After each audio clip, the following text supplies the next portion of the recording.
The woman's fingers closed around his arm like something breaking, not a brush, not a tap. Her grip locked onto Darius Calloway's forearm the way a person grabs a railing in the dark. Because the floor is the only other option. Please. The word barely made it out of her mouth. Help me. The Cartier block was built for moments like this. The beautiful kind. Marble sidewalks, gold-lettered storefronts, diamond necklaces burning behind polished glass in the afternoon sun. Every surface on this avenue was designed to make people feel wealthy, safe, untouchable. None of it changed the two men in tailored black suits 15 feet behind her, moving at the unhurried pace of people who had already blocked every exit. Darius did not look back. He had already clocked them the moment her hand landed. Two men, mid-30s, military spacing, right hands riding too close to inside jacket pockets. Hired.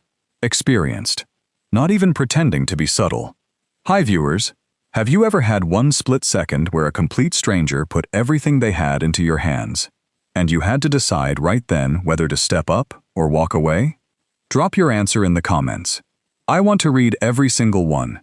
She was the kind of woman who made rooms go quiet when she walked in. A white blazer so clean it looked like no city had ever touched it. A diamond necklace that caught every angle of the afternoon light. A taupe Birkin bag that had never once been set on a floor. Her posture was still straight. Her chin was still level, but her jaw was tight, and whatever armor she wore every other morning of her life was working hard to hold at the seams. Darius adjusted his stride. Walk with me, he said, low and even. No question mark in it. Look at the window displays. You are in control. He didn't look back. He didn't speed up. He turned them both toward the nearest boutique window and slowed down. Two people admiring expensive things on a Tuesday afternoon, like the world was exactly what it was supposed to be. They're still there, she whispered. I know. Beside him, Zariah tugged his sleeve. 7 years old. Yellow sundress with cartoon lions stitched across the hem. Her worn plush lion, Bravo, pressed flat against her chest with both arms, watching the woman in white with the large, unblinking eyes of a child who knew something was wrong and trusted her father entirely. Daddy, she said softly. Is that pretty lady scared? The two men behind them stopped walking. Darius felt the change before he saw it. That specific stillness that drops over a situation the moment the people running it realize something is different. They had expected panic, a scene, the kind of public meltdown that would justify everything they'd planned for this morning. They had not prepared for a man who didn't flinch. The taller one, sharp jaw, flat eyes, reached slowly into the inside of his jacket. Darius crouched to Zariah's level. His voice was soft. His eyes were not. Hold Bravo real tight, and close your eyes for me. Count to 10. Real slow. Can you do that, baby girl? She nodded once, and shut both eyes tight. 1, she whispered. 2. He stood up. Something shifted. Not dramatic. Not loud. Not anything a camera would have known how to frame. It was something older than any of that. Something trained into the body through years and darkness and places most people never get close to. The weight settled forward. The shoulders leveled. The hands dropped loose. The breathing slowed to almost nothing. The taller man's hand went completely still inside his jacket. Because people trained in genuine threat assessment know one thing the rest of the world doesn't. The most dangerous person in any space is never the one making noise. It is the one who goes completely still. And the man standing between them and the woman in white had just become the quietest thing on the entire avenue. 10, Zariah whispered. Her eyes opened. She looked up. Daddy? What happens now? The two men exchanged one look. A calculation. A recalibration. For the first time since stepping onto this marble street, they took one slow step back. But Darius wasn't watching them. He was watching the black SUV that had just rolled silently to a stop at the far end of the block, and the third door was opening. 3 hours before Silas Foster made the worst miscalculation of his career, the morning smelled like dark roast coffee, and a 7-year-old who had already changed her outfit twice. Darius stood at the kitchen counter, filling a small thermos, black coffee, no sugar, and watched Zariah come down the hallway in a yellow sundress with cartoon lions across the hem. She had Bravo tucked under one arm and her backpack dragging behind the other, zipper open because she had packed it herself and would not hear anything about it. "Daddy," she announced, "I decided on yellow. I see that. Yellow is powerful." She climbed onto the kitchen stool and folded her chin into both hands. "Ms. Renata says powerful people wear yellow." Darius poured her orange juice without looking up. "Miss Renata sounds smart." "She is. Are we still going to the avenue today?" "We are." He had been building toward today for 6 weeks. Not for the boutiques. Not for the marble or the Cartier displays, or the kind of street where old money walked slowly and felt permanent. He had been moving toward this morning for a reason that had nothing to do with father-daughter time and everything to do with what his firm had spent the last 4 months quietly assembling. Castlemark Intelligence. On paper, a modest financial consulting group, 3-page website, quiet office suite, a receptionist named Phyllis who answered the phone and offered nothing. What Castlemark actually did was run shadow audits on corporate structures that moved money through layered networks, specifically designed to hide where it came from, where it went, and who benefited. Shell entities, offshore sequencing, charitable foundation fronts. They had taken down a state senator, a pharmaceutical distribution ring, and a real estate network that had operated under non-profit cover for 9 years straight. Today, they were going after a billion-dollar board of directors. Darius packed Zariah's bag the right way. Juice box, 2 granola bars, coloring book, small first aid kit secured behind the inner zipper. Then he paused and checked his watch. Not a flashy watch, not the kind anyone noticed on first glance. A titanium tactical model, matte black casing, heavy on the wrist like something that meant business. The crystal had a single deep scratch across the lower left quadrant, earned during an operation that still carried no unclassified name. He didn't look at it for the time. He looked at it the way certain men look at certain objects, the way a soldier looks at something he almost didn't bring home. There had been a version of his life with none of this. No cartoon lions on sundresses, no school schedules pinned to a refrigerator, no small hand reaching for his in a crowd. He had come back from that version deliberately, one morning at a time, one decision at a time, until the quiet became something he could actually hold on to. He intended to keep it. His phone buzzed once. He picked up on the first ring. "Acquisition confirmed," said the voice. No greeting, no name. "Board debt sequence activates at 1400. "Confirmed," Darius said. "You want to be on location when it triggers. That's the point." He ended the call. Zariah was watching him over her orange juice with wide, patient eyes. "Who was that, Daddy?" "A colleague." "What's a colleague?" "Someone you work with who you don't always eat lunch with." She considered this. "I don't eat lunch with Tobias anymore. He chews too loud." She grabbed her backpack. "Is Tobias my colleague?" Darius almost smiled. "Something like that." He locked the apartment at 9:47. The air outside was still cool, a few degrees ahead of the heat the afternoon would bring. Zariah walked beside him with Bravo under one arm, and the purple flowers she had insisted on from the stand on Kelsey Street held slightly out in front of her, like she was leading something. Oh, he had learned to love mornings like this, the ones that asked nothing of him but to show up. He was 3 blocks from the avenue when his peripheral vision caught it. Black sedan, tinted glass, no plates visible from this angle, moving at exactly the pace of foot traffic, not fast enough to draw attention, not slow enough to be parked. It had been matching his stride since the Kelsey Street corner. Zariah pointed ahead. "Daddy, can we get the purple ones at that stand?" "Sure, baby." He didn't look at the sedan again. He bought the flowers. He let Zariah carry them. She held them up in front of her like a small, bright torch. And he kept walking toward the avenue. Sloane Whitmore had not walked into a room afraid in 11 years. She had built Whitmore Technologies from a 2-person operation in a converted Atlanta warehouse into a global tech firm with 37,000 employees. She had come through a hostile acquisition attempt, a class-action lawsuit, and a 9-hour board standoff that ended only when everyone else in the room ran completely out of arguments. She had walked out of every one of those moments still standing. She had never had 2 men follow her down a public street. Until today. The board meeting that morning ran 40 minutes. That alone was the first warning. Whitmore Technologies sessions never ran under 3 hours. This one ended fast, because Sloane had looked around the table and said 2 words that stopped the room cold. "I won't sign." The Nexum merger, $460 million, structured across 7 holding entities, presented as a clean expansion acquisition. Under the presentation, it was a 36-month financial drain. 3 board members positioned to profit, 2 more leveraged into compliance, and Whitmore Technologies carrying the full exposure, while the people who had built absolutely nothing walked away rich.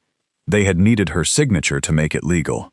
She closed the folder, thanked the room, left. By the time the elevator opened in the lobby, there was a missed call on her phone from a number that wasn't in her contacts. By the time the lobby doors closed behind her, there were 2 men at the edge of her peripheral vision who had not been there when she arrived. Dark suits, broad through the shoulders, moving at the unhurried pace of people who had already calculated what happened if she ran.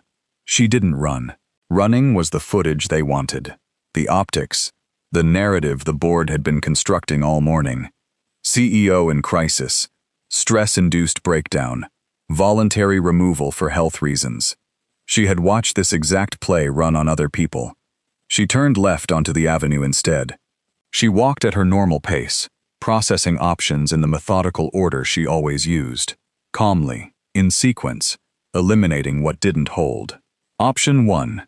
Call her lawyer. Her phone was in the Birkin bag, but the moment she slowed to dial, they would close the gap. Option 2. Enter a boutique and ask staff for help. But the board had resources. A scene inside a private establishment became evidence.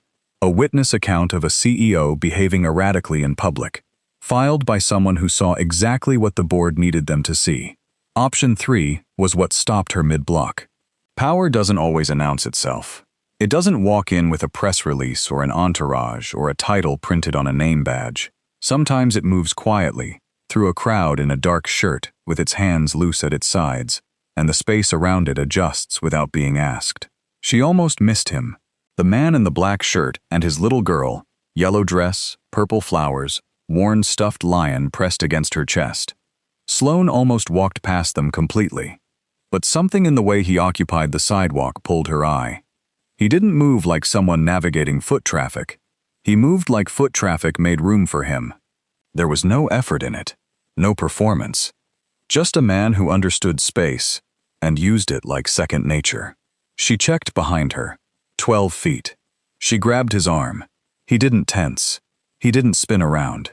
He turned and looked at her, with the complete, unhurried attention of someone who had already started working through the problem. "Please," she said, barely above a breath. "Help me." And the man whose name she didn't know, whose face she had never seen in her life, did the one thing she was not prepared for. He offered her his arm, like a gentleman, like 2 people who had already planned to walk together. "Walk with me," he said quietly. "Look at the window. You are in control." She did, because something in his voice left no room for anything else. They walked, slow, deliberate, 2 people with nowhere to be, on a beautiful afternoon, looking at expensive things behind glass. The footsteps behind them slowed. Then one of the men stepped into their path, taller than the other, jaw set. He moved with the smooth, unhurried confidence of a man who had done this before, and had never once been stopped. He reached inside his jacket and produced what looked, from a distance, like an official badge. "Excuse me." His voice was measured, almost warm. "This is my wife. She has a medical condition. I'm getting her somewhere safe." He looked past Sloane to the man in the black shirt. The warmth drained out completely. "Thank you for stepping in, friend. I'll handle it from here." Sloane's grip on the arm beside her tightened to bone, because that man's name was Silas Foster, and he was not her husband. He was the most expensive fixer the board had ever put on a contract. Darius did not move, not an inch, not a single shift of weight. He stood exactly where he was and watched Silas's face with the kind of steady, unblinking attention that most people never use, the kind that absorbs everything and gives back nothing, and makes the person on the receiving end feel like every calculation they're running has already been read and logged. Silas held the badge out half a second longer than necessary. That was the first tell. "Sir," Darius said. One word. Flat. Dropped into the moment like a period. Silas smiled. The kind of smile engineered entirely for witnesses. Warm enough to read as reasonable from 10 feet. Empty behind the eyes up close. He spread his hands wide, palms up. The universal performance of a man with nothing to hide, and only good intentions. "I know this must look unusual," he said, his voice calibrated low and smooth, aimed not just at Darius, but at the small cluster of people around them who had begun drifting to a slow stop. "She has episodes. Her medical team is fully involved. This is a care situation. Nothing more."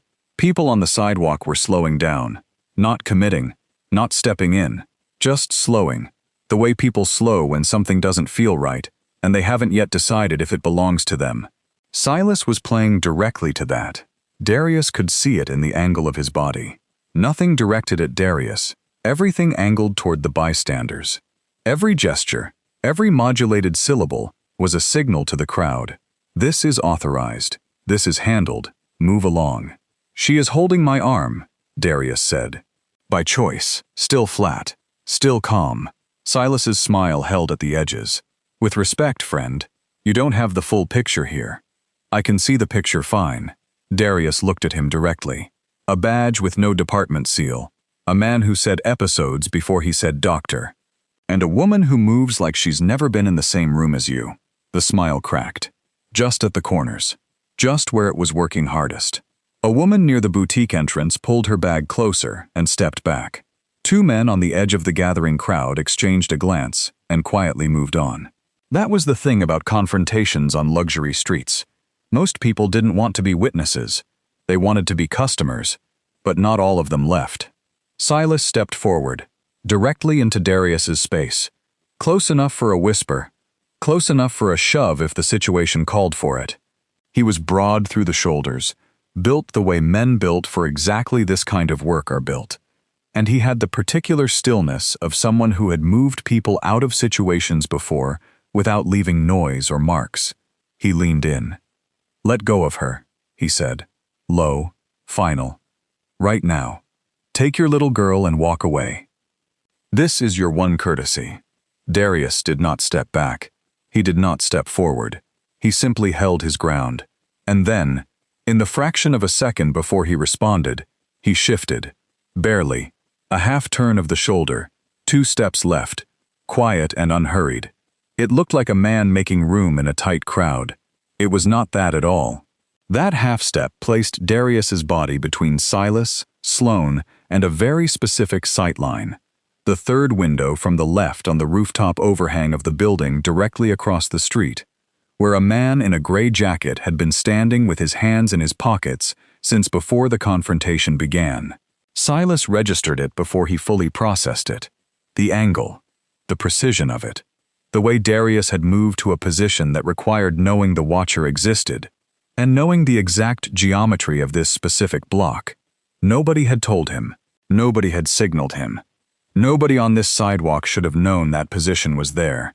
"Walk away," Silas said again. "Quieter now. Not for the crowd anymore. Something private and direct. You don't want to be in this. I'm already in it." Darius glanced at Zariah beside him. Bravo held flat against her chest with both arms, watching Silas with the specific, unimpressed gravity of a 7-year-old who had already decided she didn't like someone. He looked back up. "Move out of our path." 3 seconds passed, maybe 4. Then Silas straightened. His chin came up. His jaw tightened. And behind the professional composure, behind the trained pleasantness, and all the operational discipline that kept men like him functional under pressure, something shifted across his face. Not anger, not frustration, recognition. Because men like Silas spent their careers reading other people. It was the core of the work. And what he was reading right now didn't match anything in the profile they had pulled on this block. Single father, civilian, no flag in any system he had access to. But that man had just blocked an unseen surveillance position using a body angle. Civilians did not do that. Silas took one careful, deliberate breath, and his hand moved to the small microphone clipped inside the left lapel of his jacket. Silas Foster did not bluff. That was the one thing people who had worked alongside him always said. He never reached into the toolkit unless he was prepared to use every single thing inside it. He had tried reasonable. He had tried professional. He had offered the man in the black shirt every graceful exit on the board, and the man had declined each one with the same steady, unimpressed expression. The look of someone who had already decided the door wasn't his to walk through. The professional phase was finished. "Sir." Silas turned. Not to Darius, not to Sloane, but to the older couple standing nearest on the sidewalk, both in street clothes, both watching with the tense, helpless attention of people who wanted someone else to do something. He addressed them directly, voice calibrated and warm. "I need you to understand what is happening here. This man is interfering in a private medical and legal matter he has no involvement in. By continuing to do so, he is placing a minor child directly at risk." He paused and let that land. "Under these circumstances, I have full authority to contact Child Protective Services and flag this interaction as a potential child endangerment situation." The crowd went still. Not the polite kind. The kind that presses in from every direction at once. Child Protective Services. It was a phrase built like a weapon, designed to hit fast, hit sharp, and hit in front of witnesses. It was designed to make a father stop running every other calculation and reduce his entire world down to one question. What happens to my daughter if this goes wrong? The older woman's eyes moved to Zariah. Zariah looked back at her. Bravo flat against her chest, back straight, watching.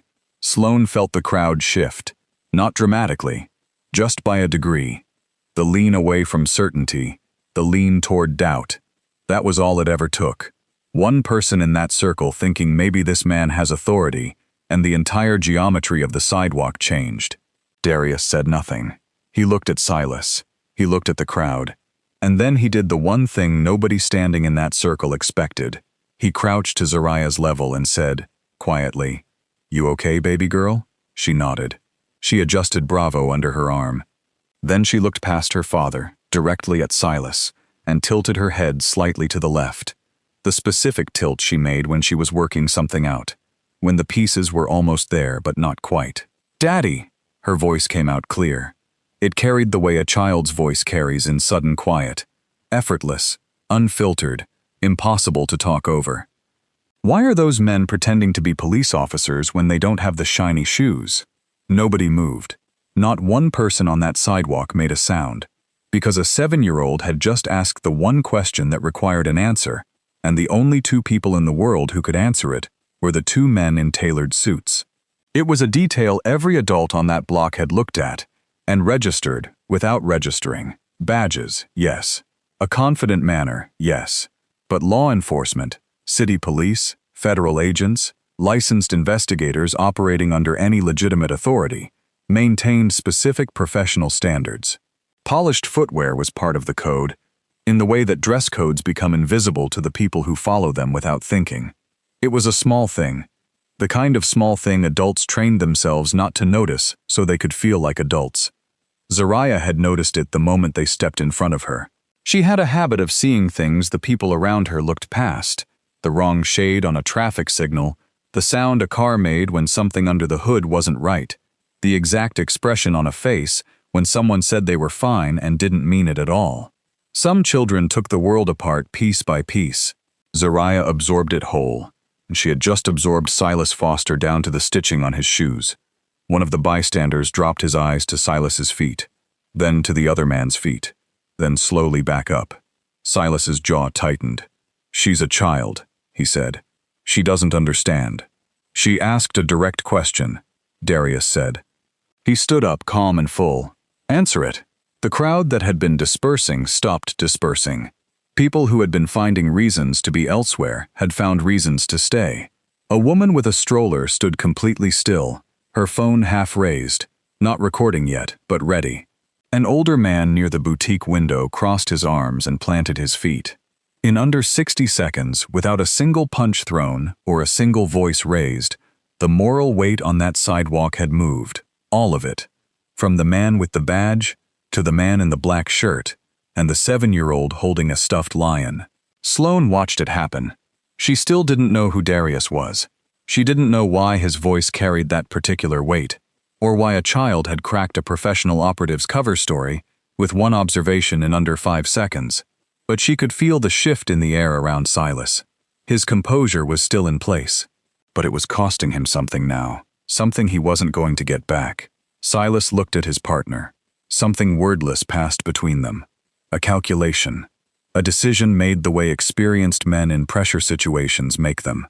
Fast. Clean. Final. Then Silas moved. Not toward Darius. Not toward Sloane. He reached for Zariah, his hand extended toward her shoulder. Deliberate, purposeful, the unmistakable motion of a man intending to physically move a child to shift the dynamics of a situation that was no longer in his control.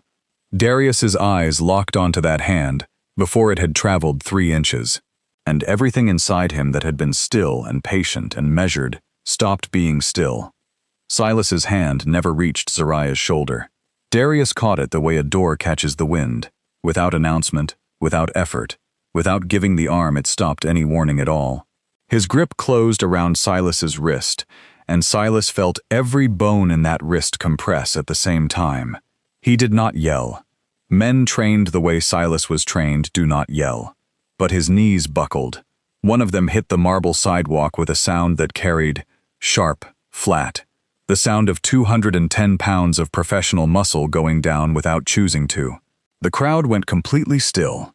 40 feet away, through the polished glass front of the Cartier boutique, the store manager, a tall woman in a black blazer, whose name tag read, Celestine, had stopped in the middle of the service hallway with a folded set of receipts in her hand. She was watching, both hands motionless. She had worked this block for 11 years. She had never once seen anything like what was happening on the other side of that glass. She wanted to call someone. She did not know who. So she stood, exactly where she was, and watched. On the sidewalk, Darius held Silas's wrist where it was. He didn't twist it. He didn't pull. He maintained the grip with the kind of controlled, economical pressure that communicated one clear thing. This ends when I decide. Silas was on one knee, jaw set, breathing measured, the trained kind, the kind that meant he was still calculating, still functional, still running through available options. But his eyes had changed. Something behind them had gone quiet in the specific way things go quiet when a person realizes the situation they are inside of has changed completely, and they missed the exact moment it happened.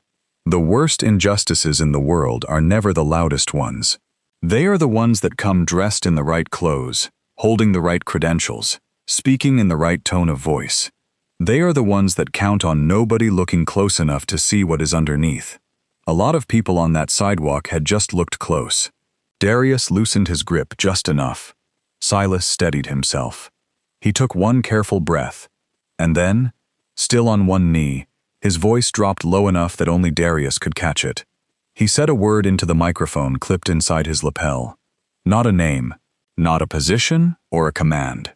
One word, 6 letters, structured in a pattern that existed in no public record, had never appeared in any declassified brief, and belonged to a classification tier that most people in government did not have clearance to even acknowledge. A code word. Darius went completely still. Not from fear, from recognition. He knew that word. He knew the program it belonged to, the agency that built it, and the specific unit that had used it during an operation that had never been formally acknowledged by anyone who survived it. He knew it the way you know the smell of a place you almost didn't walk out of. He released Silas's wrist. Silas stood. He straightened his jacket slowly. He did not look triumphant. He looked like a man who had just placed a piece on a board and was waiting to see what it meant. Now you understand, Silas said quietly. Darius looked at him for one long moment. I understand exactly, he said. And that was the problem. Because the code word Silas had just used belonged to a black-budget intelligence subcontractor that had been publicly disbanded 8 years prior.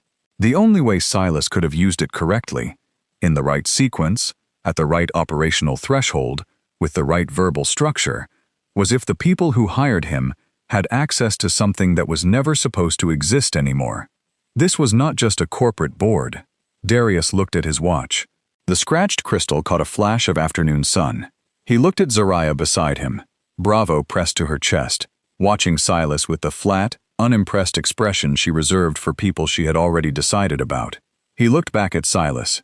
"Step back," Darius said. "All the way." And Silas Foster, for the first time since stepping onto this avenue, did exactly what he was told. They came from 3 directions at once. 4 more men in dark suits appeared at the north end of the block. 2 materialized from the parking structure entrance to the east. The 2 original men who had followed Sloane from her building had repositioned to the south end, cutting off the boutique side access. 8 men total, moving with the controlled patience of people who had already calculated there was nowhere left to go. The remaining bystanders cleared fast, families redirected without discussion. A couple on the east sidewalk found a sudden reason to cross to the other side. A delivery worker who had been watching from the circle's edge turned and walked away at a pace that was almost a run. Sloane looked at Darius. "Go," she said, fast and low, voice stripped of everything but urgency. "Take your daughter and leave right now. I am not worth this. These people have resources that cannot be fought on a sidewalk, and neither of us is equipped to stay here and win this." Her voice dropped even further. "Please, take Zariah and go." Darius did not move. He studied the men repositioning around them. He looked at the north end, the south end, the eastern gap. He looked at Zariah, who stood beside him with Bravo under her left arm, and her purple flowers still held carefully in her right hand, watching the suited men around them, with eyes that were neither scared nor unaware. Then he looked at his watch. The scratched crystal, the matte black casing. "We have 2 minutes, he said. Sloane stared at him. 2 minutes for what? He did not answer. Silas had regrouped with the arriving men and stood at the center of the reformed perimeter. Jacket straightened, expression restored to that professional stillness that had carried him through dozens of operations without anyone ever being able to prove he'd been present. He surveyed the situation the way someone reads a board after the final piece is set. Numbers, positions, 1 woman who had refused to sign a document, 1 complicating bystander, 1 child who had become an optics problem. He pressed his earpiece once and gave a 2-word instruction to the man on his left. Then something happened that nobody standing in that perimeter had ordered. The heavy security doors of the Cartier boutique, thick reinforced glass panels on electronic hinges, controlled from the service desk inside, slid closed and locked, not from the interior controls. From a remote override that Silas had not triggered, Celestine appeared at the glass from inside, both hands at her sides, her face communicating clearly to anyone who looked at her that she had just received an instruction from a source she had never interacted with before. She had followed it because the clearance level attached to the instruction made following it the only option that made sense. The eastern repositioning route was now blocked. The perimeter had a gap. Silas looked at the locked doors. He looked at Darius. He said nothing. Darius crouched to Zariah and said something quiet near her ear. She nodded once. She moved to his left side and took his hand, holding her flowers and her lion. Then, from the far northern end of the avenue, a sound. Low, heavy. The particular sound of heavy vehicles moving at the pace of people who were accustomed to other vehicles getting out of their way. 3 black SUVs rolled into the block in tight formation and pulled to the curb in a smooth, unhurried stop. The doors opened in sequence. The man who stepped out last, from the center vehicle, from the rear door, paused to straighten his jacket cuffs. He looked at the perimeter. He looked at Sloane. He looked at the locked boutique doors with the mild, unsurprised expression of a man arriving at a situation he had already been briefed on and had already decided the ending of. Reginald Ashton Cross, chairman of the Whitmore Technologies Board. A man who had built an entire career on knowing exactly who held power in any room and making certain that person was always him. He looked at Darius last. His smile stayed exactly where it was, because he had absolutely no idea who he was looking at. Reginald Ashton Cross walked like a man who had never once needed to hurry. He crossed the marble sidewalk at the pace of someone arriving at an event they had fully planned and completely paid for. He nodded once at the suited men who had repositioned around the block. A brief acknowledgement, the way a person acknowledges units that have done exactly what they were supposed to do. He adjusted one cuff. He didn't look at the locked boutique doors. He stopped 4 feet in front of Sloane. Sloane. Warm. Easy. The way someone speaks to a person they believe they have already beaten. This didn't have to happen this way. Sloane said nothing. Her spine stayed straight. Her expression gave him nothing at all. Cross's gaze moved to Darius. He looked at him the way men who have never been challenged look at strangers. Briefly, dismissively, with the specific lack of interest that powerful people turn into a reflex. A man in a dark shirt. A child beside him. Civilian. Irrelevant. Get this man and the girl out of here, Cross said over his shoulder. Casual. Like ordering something from a list. Compensate them for their time. Silas did not move. Cross looked back at him. Silas. Silas was looking at Darius's wrist. At the watch. The titanium casing. The single deep scratch running across the lower left quadrant of the crystal. He had encountered a description of that watch. Not this specific watch, but the exact configuration. In a classified file 2 years ago. Inside a building without windows.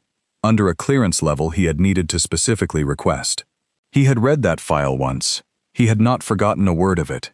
He looked up from the watch to Darius's face, and something moved through Silas Foster's expression that none of the men who worked under him had ever seen there. Not anger, not calculation, fear. The slow kind. The kind that arrives when a person runs a fast number in their head and comes out on the wrong side of it. Mr. Cross, Silas said, low and steady, I need you to stop talking. Cross turned. Excuse me? Stop talking and listen carefully. Silas took 1 measured step back from Darius. Then a second. That is not a bystander. The avenue went quiet.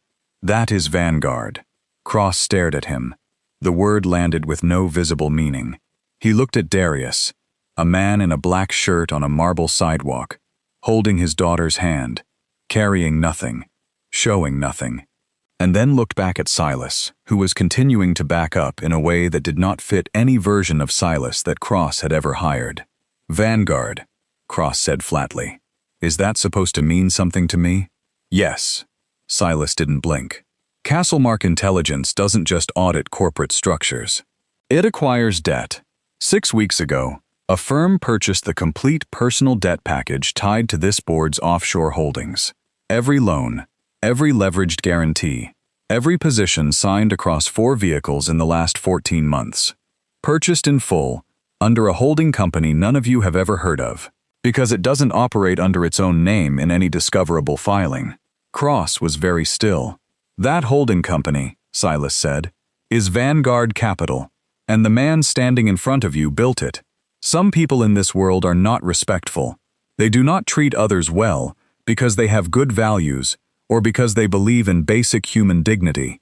They are careful around certain people for one reason only, because they are afraid of what those people are capable of. Remove the fear, and there is nothing left underneath it. No principle, no character, nothing. Reginald Ashton Cross looked at Darius Calloway for the first time. Really looked at him.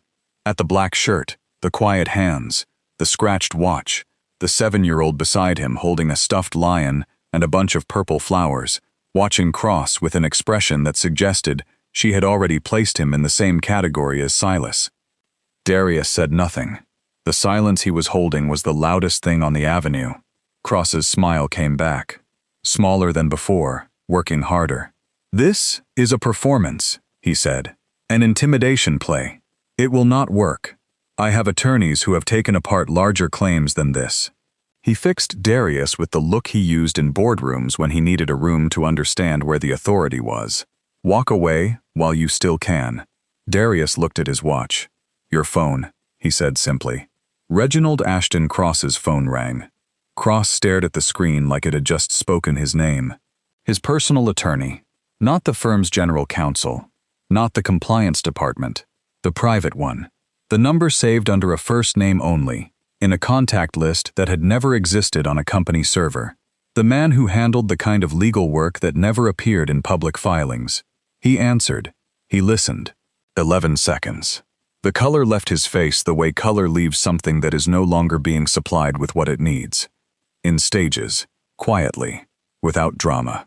The assets tied to the board's personal offshore holdings, had been frozen at 12:47 that afternoon. Not by a bank, not by a regulatory body acting on a tip.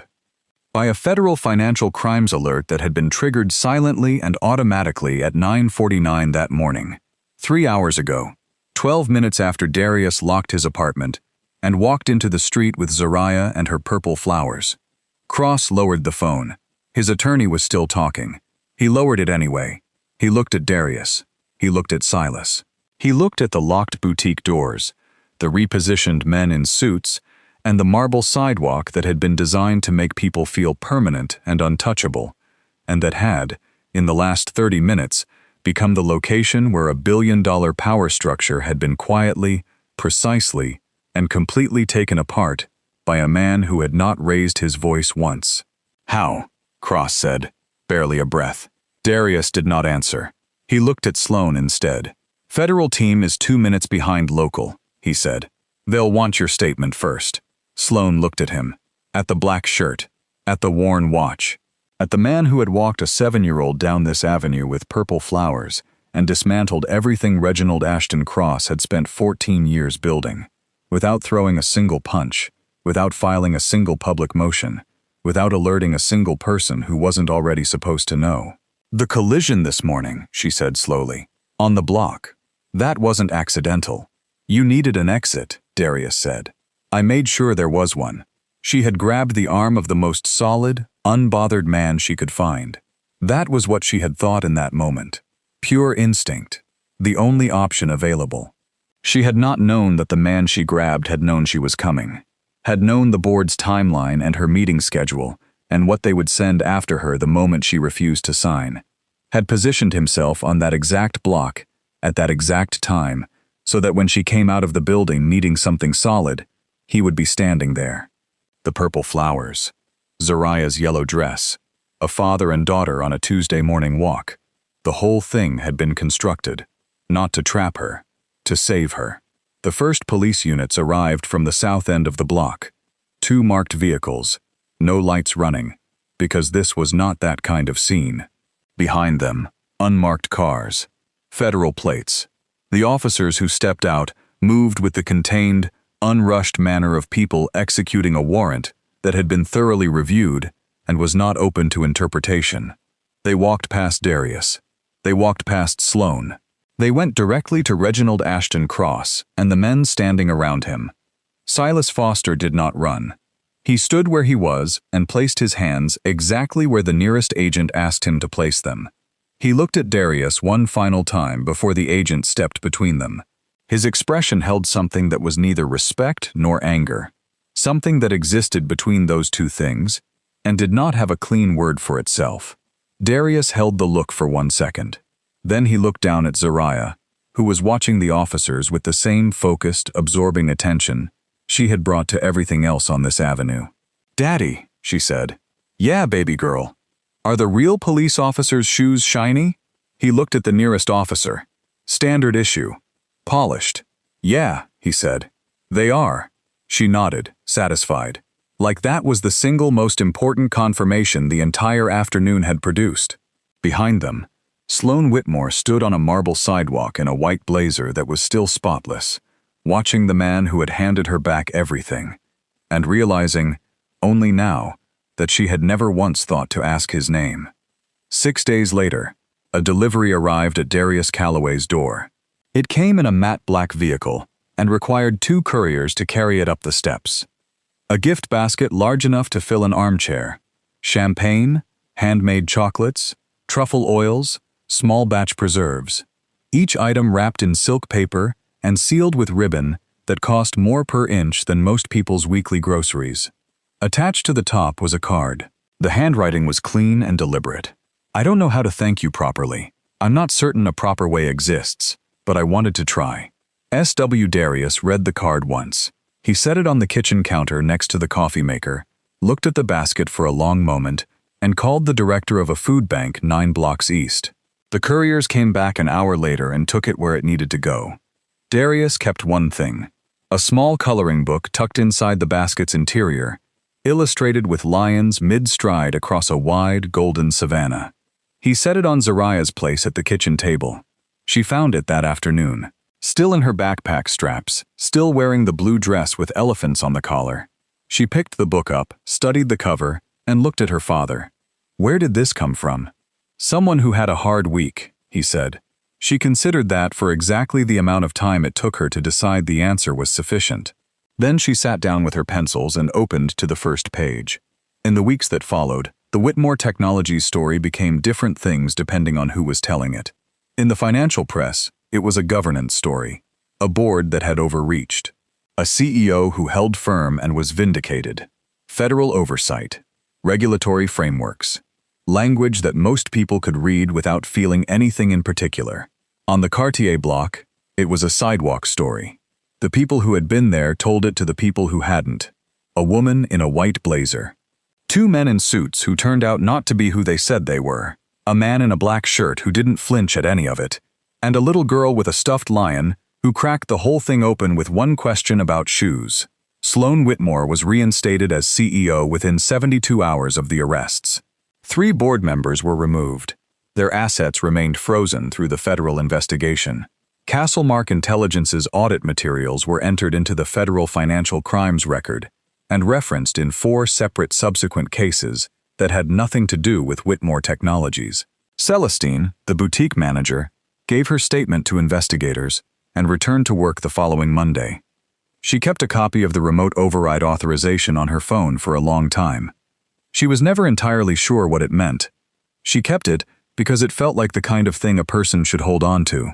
Silas Foster said nothing to anyone. Not publicly. Not on record. 10 days after the Avenue, on a Saturday morning, Darius made dark roast coffee with no sugar and packed a small bag. Zariah came down the hallway in a new outfit, red this time, with small yellow suns across the sleeves. "Are we going somewhere?" she asked. "Ice cream," he said. She went completely still. The full, concentrated attention she gave to things that genuinely mattered. "Right now?" "Right now." She grabbed Bravo off the couch, tucked him under her arm, and had her shoes on before Darius had the thermos cap back on his coffee. They walked out into the morning. No agenda. No timetable. No encrypted calls waiting on the first ring. Just a man and his daughter and a worn stuffed lion moving through an ordinary world at an ordinary pace, the way they had done on 100 other mornings before this one. Zariah got 2 scoops, strawberry and coconut. She held the cone with both hands and walked beside her father and said absolutely nothing about corporate boards, federal investigations, or what it meant that her father had spent 6 weeks quietly positioning himself on a marble sidewalk to save a woman he had technically never met. She talked about Tobias, and pigeons, and whether lions preferred ice cream or fruit. And if Darius Calloway checked his scratched titanium watch once on the walk home, nobody around him noticed. A title can force people to move. It can fill a room. It can sit at the head of a table and command compliance from people who have no other option. But it cannot make one person in that room respect the human being holding it. Real respect is not given to titles. It is given to people who do the right thing when the cost is theirs alone to carry, when no one important is watching, and when walking away would have been so much easier than standing still. Zariah didn't spill a single drop of her ice cream the whole way home. She never did. If this story moved you, inspired you, or made you stop and think, you are exactly the kind of person this channel exists for. Hit subscribe right now and turn on your notifications so you never miss a story that shows what real strength, real dignity, and real character look like when they walk into the room. Drop your thoughts in the comments below. Tell us which moment hit you hardest, and share this with someone who needs to hear it today. Every comment you leave, every story you share, is how we build a community that lifts people up. We will see you in the next one.